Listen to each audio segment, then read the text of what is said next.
In this video, we will show you how to analyze an e-commerce website and extract valuable business insights with the Devo Data Operations platform. For this video, we will use machine data from Apache, one of the most popular open-source web servers in the world, as our data source. Apache is just one of many natively supported technologies in Devo. Data from Apache is automatically associated with a table in Devo, and each Apache log is automatically parsed so that all fields show up in predefined columns. Events are shown in real time and at the same time they occur on the website. For example, in the first column you find the field Event Date that represents the moment the event was received in Devo.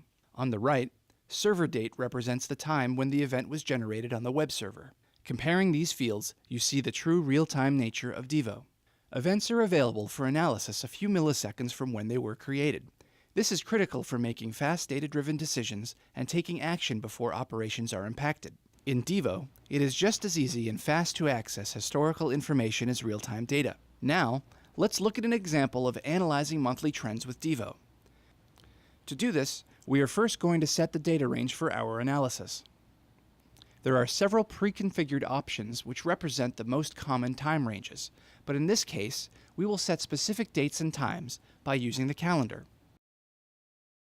Our goal is to gain insight into the behavior of our web users.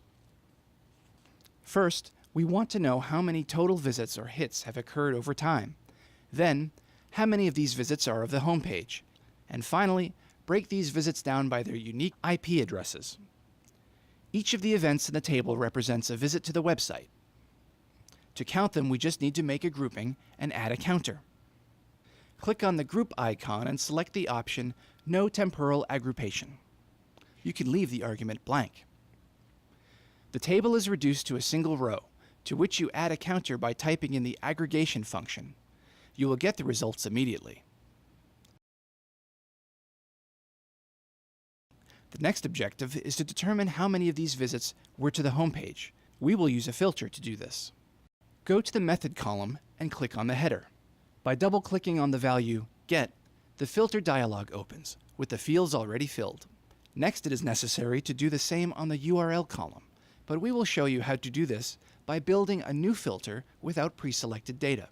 Now, without selecting any pre-existing column, click on Filter.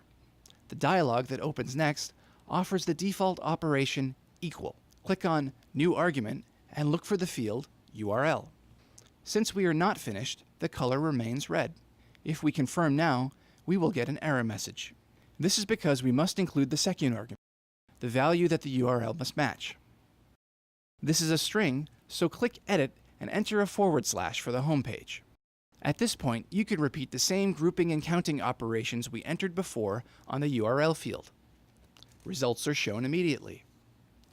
Finally, we want to know how many of these accesses to the home page have been made from unique IP addresses. For this, we are going to use an advanced algorithm, Hyperloglog. Click on Aggregation and select Hyperloglog, which will then be applied to the data.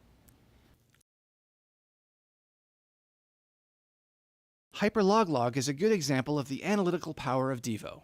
It solves the problem of counting different elements in multisets whose cardinality represents excessive memory or time demands. Devo contains a large library of statistical and advanced algorithms to make it easy to extract valuable insights from your data in real time.